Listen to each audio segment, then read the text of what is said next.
اللهم لبيك لبيك اللهم لبيك لبيك لا شريك لك لبيك لا شريك لك لبيك إن الحمد والنعمة والنعمة لك والملك لك والملك لا شريك لك لبيك اللهم لبيك لبيك اللهم لبيك لبيك لا شريك لك لبيك لا شريك لك لبيك إن الحمد والنعمة والنعمة لك والملك لك والملك لا شريك لك لبيك اللهم لبيك لبيك اللهم لبيك لبيك لا شريك لك لبيك لا شريك لك لبيك إن الحمد والنعمة والنعمة لك والملك لك والملك لا شريك لك.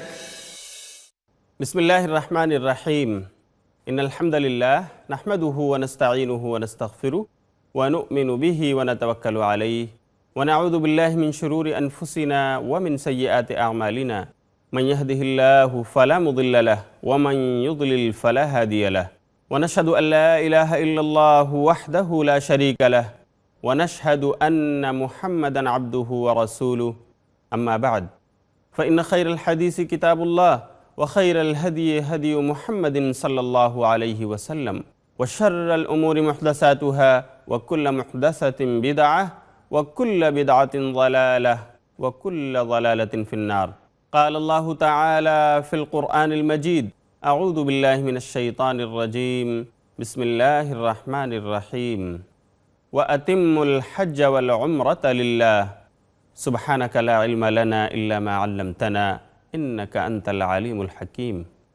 اللهم انفعنا بما علمتنا وعلمنا ما ينفعنا يا رب العالمین. محترم ناظرین کرام، فضائل حج کی اس نشست میں آج ہم پھر آپ سب کا خیر مقدم کرتے ہیں.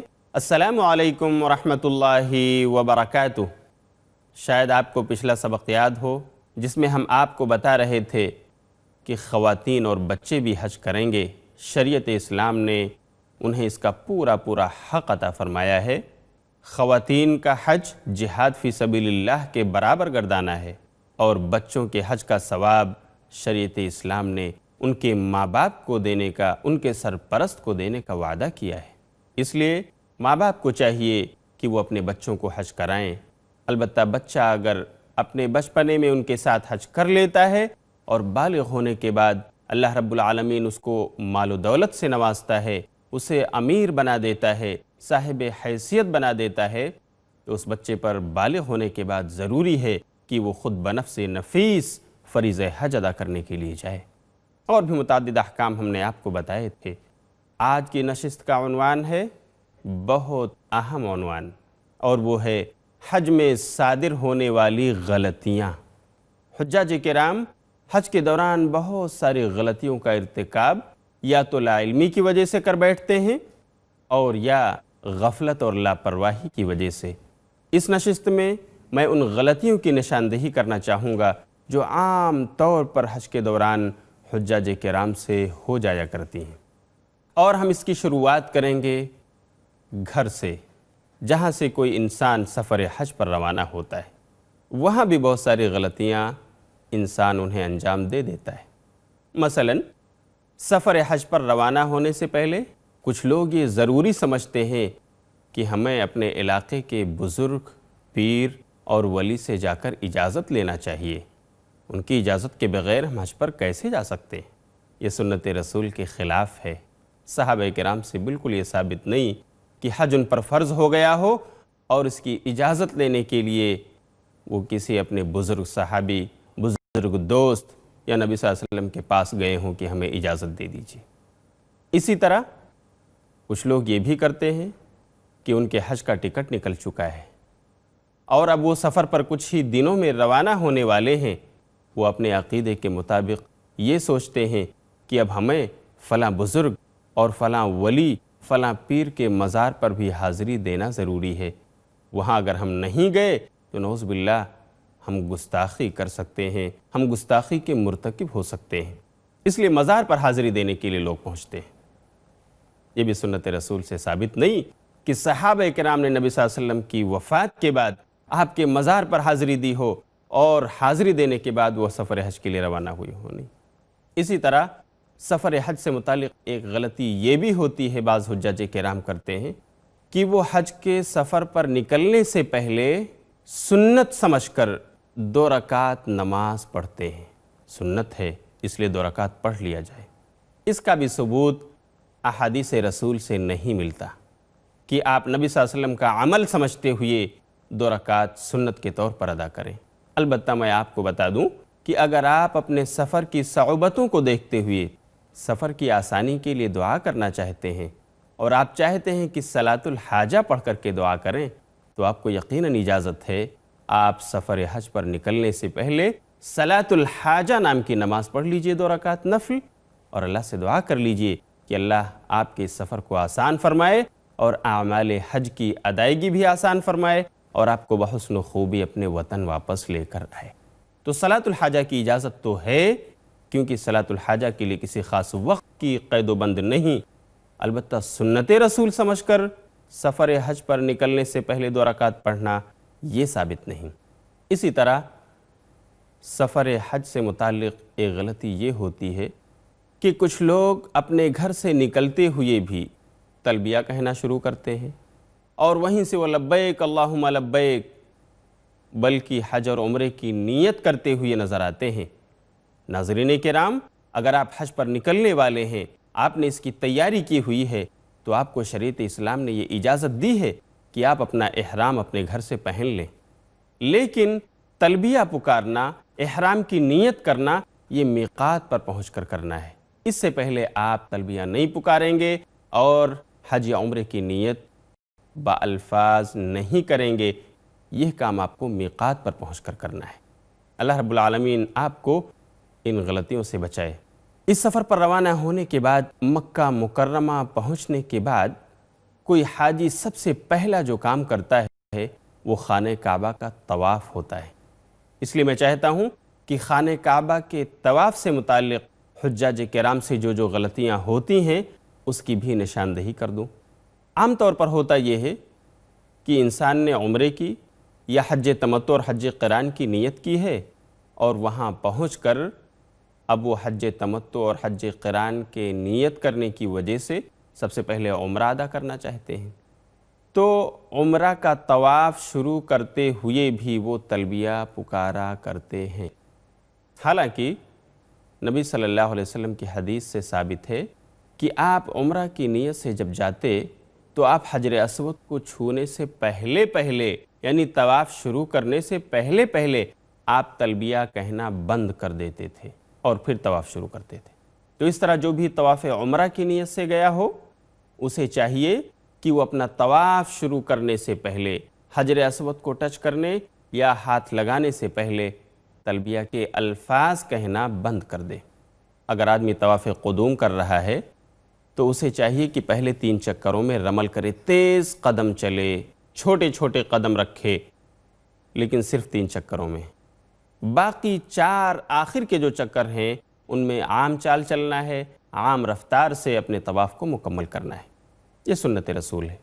لیکن مشاہدے کی بات یہ ہے، ہم نے اپنی آنکھوں سے دیکھا ہے، کچھ لوگ طواف قدوم کے 7 چکروں میں دوڑتے اور تیز قدم چلتے ہوئے نظر آتے ہیں۔ ہو سکتا ہے لاعلمی کی وجہ سے ہو یا غفلت اور لاپرواہی کی وجہ سے آدمی اسی میں محو ہو جاتا ہے اور 3 کے بجائے پورے 7 چکروں میں دوڑتا ہوا نظر آتا ہے۔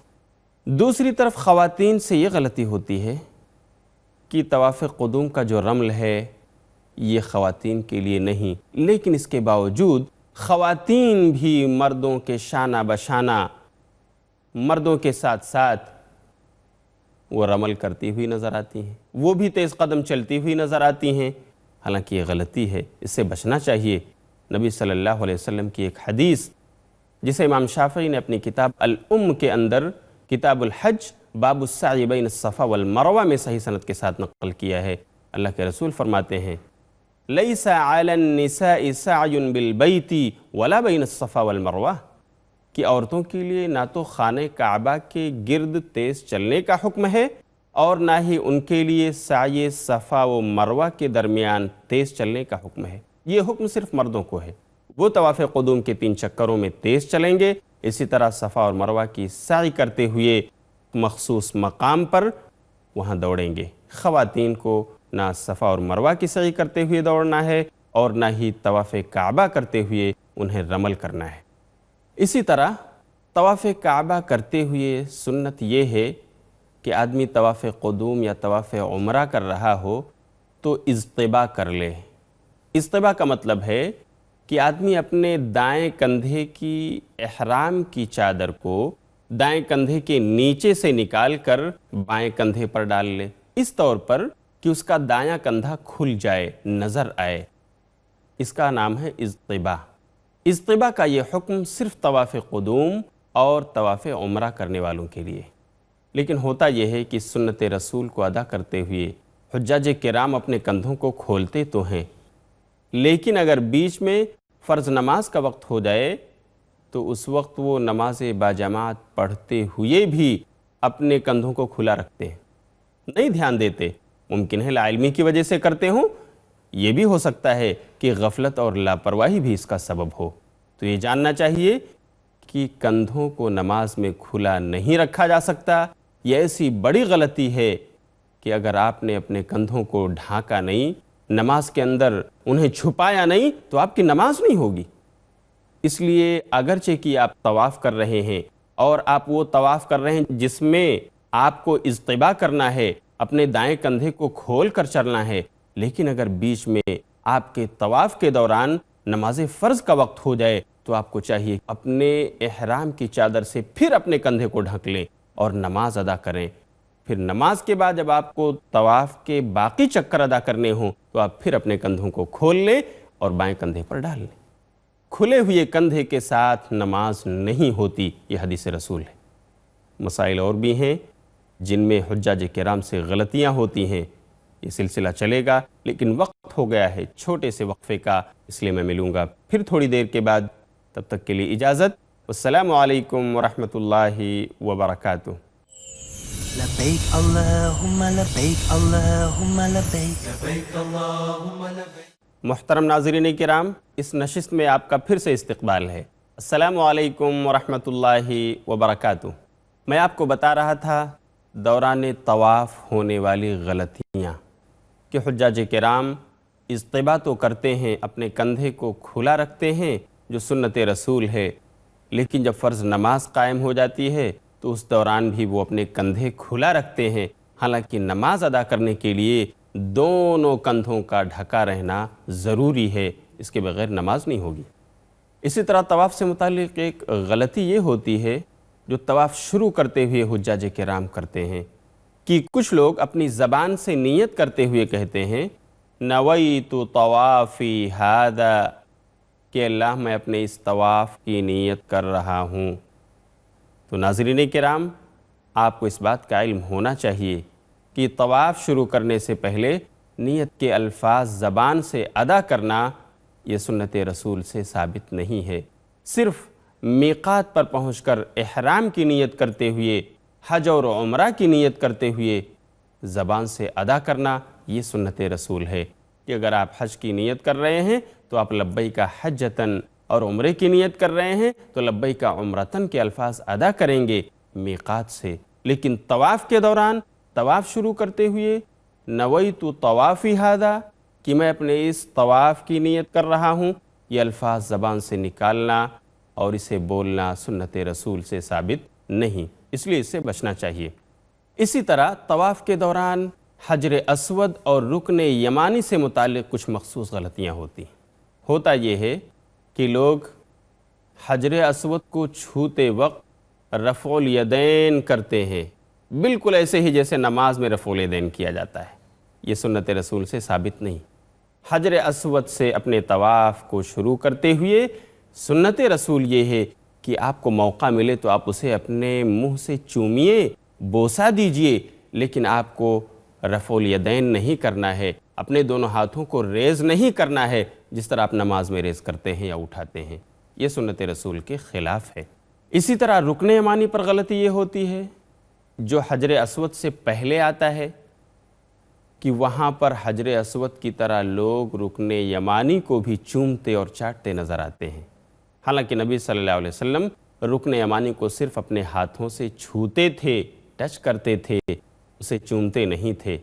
کیونکہ چومنا صرف اور صرف حجر اسود کے ساتھ خاص ہے۔ حجر اسود کے علاوہ رکن یمانی کو منہ سے چومنا ثابت نہیں۔ یہاں پر مناسب ہے کہ میں آپ کو حجر اسود اور رکن یمانی کے درمیان احکام میں کیا خاص فرق ہے اسے بتا دوں، تاکہ آپ اسے ملحوظ رکھ سکیں۔ بلکہ میں گزارش کروں گا کہ ناظرین کرام، اگر آپ کے پاس قلم اور کاپی ہے تو آپ اسے نوٹ کر لیں، تاکہ حجر اسود اور رکن یمانی کے درمیان عام طور پر جو غلطیاں لوگ کرتے ہیں آپ ان سے بچ سکیں۔ نمبر 1، حجر اسود کو موقع ملنے پر اپنے منہ سے چومنا چاہیے، بوسہ دینا چاہیے۔ لیکن رکن یمانی کا معاملہ یہ ہے کہ موقع ملنے کے باوجود رکن یمانی کو منہ سے نہیں چوما جا سکتا، اسے منہ سے بوسہ نہیں دیا جا سکتا۔ نمبر 2، حجر اسود کو اگر منہ سے چومنے کا موقع نہ ملے بلکہ صرف آپ ہاتھ سے اسے ٹچ کر سکتے ہوں تو ہاتھ کو ٹچ کرنے کے بعد ہاتھ کو بھی چومنا ثابت ہے، اللہ کے رسول ایسا کرتے تھے۔ لیکن رکن یمانی کو ہاتھ سے چھونے کے بعد ہاتھ کو بھی چومنا ثابت نہیں، یہ سنت رسول کے خلاف ہے۔ اسی طرح نمبر 3، حجر اسود کو اگر چومنے کا یا ہاتھ سے چھونے کا موقع نہ ملے بلکہ دور سے آپ اشارہ کر رہے ہوں، کیونکہ بھیڑ بہت ہے تو آپ دور سے حجر اسود کو اشارہ کر سکتے ہیں۔ لیکن رکن یمانی کا معاملہ یہ ہے کہ اگر آپ کو رکن یمانی کے استلام کا موقع نہ ملے، چھونے کا موقع نہ ملے ہاتھ سے، تو دور سے گزرتے ہوئے آپ رکن یمانی کو اشارہ نہیں کریں گے۔ اشارہ کرنا یہ صرف حجر اسود کے لیے ہے۔ اسی طرح نمبر 4، حجر اسود کو جب آپ اشارہ کریں گے یا چومیں گے یا ہاتھ سے اسے ٹچ کریں گے، اسے بوسہ دیں گے، تو آپ اس وقت بسم اللہ، اللہ اکبر یا بخاری کی روایت کے مطابق اللہ اکبر کی آواز بلند کریں گے۔ گویا حجر اسود کو بوسہ دیتے ہوئے یا اسے چھوتے ہوئے یا دور سے اشارہ کرتے ہوئے بسم اللہ، اللہ اکبر یا اللہ اکبر کہنا سنت رسول ہے۔ لیکن رکن یمانی کا معاملہ یہ ہے کہ اس کو چھوتے ہوئے نہ تو بسم اللہ کہنا ثابت ہے، نہ بسم اللہ اللہ اکبر کہنا ثابت ہے۔ یہ ہے رکن یمانی اور حجر اسود کے درمیان خاص فرق جو احکام اور مسائل کی بابت پایا جاتا ہے۔ اس لیے ان فروق کو مد نظر رکھتے ہوئے ہمیں حجر اسود اور رکن یمانی کے ساتھ ان کے جو خاص احکام ہیں، خاص حقوق ہیں، اس کا لحاظ کرنا چاہیے۔ اسی طرح حجر اسود کو چومنے کے جذبے سے بعض حجاج کرام ایک بہت ہی فحش غلطی کرتے ہیں، اور وہ یہ ہے کہ جب دوران طواف فرض نماز کی جماعت کھڑی ہو جاتی ہے اور لوگ تشہد میں بیٹھے ہوئے سلام پھیرنے کا انتظار کر رہے ہوتے ہیں، تو بعض حجاج کرام حجر اسود کو بوسہ دینے کی رغبت سے، حجر اسود کو چومنے کے جذبے سے امام کے سلام پھیرنے سے پہلے ہی سلام پھیر دیتے ہیں تاکہ وہ دوڑ کر حجر اسود کو چوم سکیں اور انہیں موقع مل سکے۔ ناظرین کرام، آپ کو اس فحش غلطی سے بچنا ہوگا، کیونکہ اگر آپ نے امام سے پہلے سلام پھیر دیا صرف اس نیت سے کہ آپ حجر اسود تک پہنچ سکیں اور اسے اپنے منہ سے بوسہ دے سکیں، چوم سکیں، تو آپ کی نماز نہیں ہوئی۔ امام سے پہلے آپ کوئی ایکشن نماز میں نہیں کر سکتے، نہ آپ رکوع پہلے کر سکتے ہیں، نہ سجدہ پہلے کر سکتے ہیں، نہ سلام امام سے پہلے آپ پھیر سکتے۔ یقیناً حجر اسود کو چومنے کا جذبہ آپ کا اچھا ہے، لیکن آپ کا یہ عمل بہت ہی بڑی غلطی ہے کہ امام سے پہلے آپ سلام پھیر دیں۔ اسی طرح طواف کے دوران یہ ہوتا ہے کہ بعض قافلے نظر آتے ہیں، وہ کوئی ہندوستانی قافلہ ہوتا ہے، کبھی مصر یا ترکیہ کا قافلہ ہوتا ہے، یا کبھی کسی اور ملک کا، ان کا کوئی معلم ہوتا ہے جو بطور خاص کچھ دعائیں ان کو پڑھاتا ہے، یا تلبیہ کے الفاظ ان کو بلند آواز سے پڑھاتا ہوا نظر آتا ہے، اور سارے لوگ ان کے پیچھے ان کے کلمات کو دہراتے ہوئے نظر آتے ہیں یا دعائیں کرتے ہوئے نظر آتے ہیں۔ یہ اجتماعی دعا اس کا ثبوت نہیں ہے۔ طواف کے دوران آپ کو یقیناً اپنے دین اور دنیا کی بابت اگر کوئی دعا اللہ سے کرنی ہے تو آپ کر سکتے ہیں، لیکن سارا کام خاموشی اور سنجیدگی کے ماحول میں ہونا چاہیے۔ جبکہ اگر آپ بلند آواز سے کریں گے اور قافلے کی شکل میں آپ بلند آواز سے یہ دعائیں کرتے ہوئے نظر آئیں گے تو آپ کے پڑوسی اور طواف میں دوسرے لوگوں کو، دوسرے حاجی بھائیوں کو اس سے تشویش بھی ہوگی اور تکلیف بھی ہوگی۔ اسی طرح زمزم کے تعلق سے غلطی یہ ہوتی ہے کہ کچھ حجاج کرام اپنے ملک اور اپنے شہر سے کفن خرید کر لے جاتے ہیں۔ العیاذ باللہ، عقیدے کی کمزوری۔ وہ پیٹی بھر کر کے کفن لے جاتے ہیں، کپڑے لے جاتے ہیں کفن کے، اور زمزم کے پانی میں بھگوتے ہیں۔ باعث برکت ہے یہ۔ ہم ملک لے جائیں گے، جب موت ہوگی تو ہم اپنے بچوں کو وصیت کر دیں گے کہ زمزم میں بھگویا ہوا کپڑا اس میں ہمیں کفنایا جائے۔ میرے دوستو، یہ درست نہیں۔ اگر ایسی کوئی بات ہوتی تو مدینہ اور مکہ کے سارے لوگ زمزم کے پانی میں بھگوتے، سکھاتے اور بیچتے، لیکن ایسا کہیں سے کوئی ثبوت نہیں ملتا کہ ایسا کرنا سنت رسول ہو یا صحابہ کی سنت ہو۔ اسی طرح کچھ لوگ مدینہ اور مکہ سے خاک شفا لے کر کے آتے ہیں۔ میری ان آنکھوں نے دیکھا ہے، دیدار کیا ہے کہ بعض حجاج کرام اپنے ملکوں کو روانہ ہوتے ہوئے بڑے بڑے بکٹ لیے ہوئے تھے۔ پوچھا گیا اس میں کیا ہے تو پتہ چلا وہ خاک شفا بھری ہوئی ہے۔ خاک شفا مدینے کی مٹی بھر کر کے اس میں رکھا ہوا ہے، وہ گھر لے جا رہے ہیں تاکہ وہاں کے لوگوں میں بانٹیں، لوگ اسے کھائیں گے اور شفا حاصل کریں گے۔ اگر ایسی بات ہوتی تو مدینے کے لوگ بیمار نہیں ہوتے، یا بیمار ہوتے بھی تو انہیں ہاسپٹل جانے کی ضرورت نہیں ہوتی، وہ بس خاک شفا لا کر کھا لیتے اور اچھے ہو جاتے۔ یہ عقیدہ درست نہیں ہے، اس سے ہمیں بچنا چاہیے۔ اسی طرح سعی صفا اور مروہ کے درمیان بھی بعض غلطیاں حجاج کرام سے ہوتی ہیں، جیسے صفا سے مروہ جاتے ہوئے ایک خاص مقام ہے، ایک خاص وادی ہے جہاں نشانات لگا دیے گئے ہیں، ہری لائٹیں جلا دی گئی ہیں، ہرے پلرز کھڑے کر دیے گئے ہیں کہ حجاج کرام اس درمیان دوڑ لگائیں گے۔ دیکھا یہ جاتا ہے کہ بعض حجاج کرام نہ صرف اس مقام پر بلکہ پوری سعی میں صفا سے مروہ اور مروہ سے صفا سب دوڑتے ہوئے اور بھاگتے ہوئے نظر آتے ہیں۔ ایسا نہیں ہونا چاہیے۔ صرف اس خاص مقام پر آپ کو دوڑ لگانا چاہیے، اور وہ بھی خواتین کو نہیں، صرف مردوں کو۔ اسی طرح کچھ لوگ صفا سے مروہ اور پھر مروہ سے واپس آ کر صفا تک ایک چکر شمار کرتے ہیں، حالانکہ یہ 2 چکر ہو جاتا ہے، تو بجائے 7 چکر کے وہ 14 چکر ادا کرتے ہیں۔ یہ درست نہیں ہے۔ ناظرین کرام، آپ ایسا کریں گے تو تھک جائیں گے، اور اس تھکنے کا کوئی صلہ بھی آپ کو نہیں ملے گا، کیونکہ صفا سے سعی کی جو شروعات ہوتی ہے تو مروہ پر پہنچ کر ایک چکر مکمل ہو جاتا ہے، مروہ سے واپس آ کر صفا پر یہ دوسرا چکر مکمل ہو جاتا ہے، اور اس طرح 7واں چکر آپ کا مروہ پر پورا ہوتا ہے۔ تو آپ کو یہ غلطی نہیں کرنا چاہیے۔ اسی طرح رمی جمرات کے تعلق سے بھی کچھ لوگ غلطیاں کرتے ہیں۔ مثلا کنکریاں مزدلفہ سے چن کر کے لاتے ہیں، اسے دھلتے ہیں اور صاف کرنے کے بعد اسے سکھاتے ہیں اور پھر لے جا کر مارتے ہیں۔ ان تکلفات کی ضرورت بالکل نہیں ہے۔ آپ کنکری مینا کے میدان سے لیجئے جہاں میسر ہو اور جا کر کے ماریے۔ اور حیرت تو اس وقت ہوتی ہے جب لوگ جمرات کو صرف جمرات سمجھ کر نہیں بلکہ شیطان سمجھ کر کنکریاں مار رہے ہوتے ہیں۔ اس لیے بعض حجاج سے بہت ہی عجیب و غریب حرکتیں نظر آتی ہیں۔ ان کا عقیدہ یہ ہوتا ہے کہ میں شیطان کو مار رہا ہوں، تو ہوتا یہ ہے کہ کنکریاں ختم ہونے کے بعد جوتے اور چپل بھی برسانا شروع کر دیتے ہیں۔ کتنے سارے جوتے اور چپل وہاں اس رمی جمرات کے گڑھے میں جمع ہو جاتے ہیں۔ میرے دوستو، یہ عمل اور یہ عقیدہ بالکل درست نہیں ہے۔ ہمیں ان غلطیوں سے اپنے آپ کو بچانا چاہیے تاکہ ہمارا حج مبرور ہو۔ اللہ رب العالمین سے میں آخر میں دعا کروں گا کہ اللہ ہمیں حج کی ان غلطیوں سے بچائے اور ہمیں حج کے اعمال کو سنت رسول کے مطابق ادا کرنے کی توفیق عطا فرمائے۔ یہیں پر رکتے ہیں، انشاءاللہ پھر اگلے درس میں ملیں گے۔ تب تک کے لیے انتظار کیجئے۔ وآخر دعوانا ان الحمد للہ رب العالمین، والسلام علیکم ورحمۃ اللہ وبرکاتہ۔ لبيك اللهم لبيك لبيك اللهم لبيك لبيك لا شريك لك لبيك لا شريك لك لبيك إن الحمد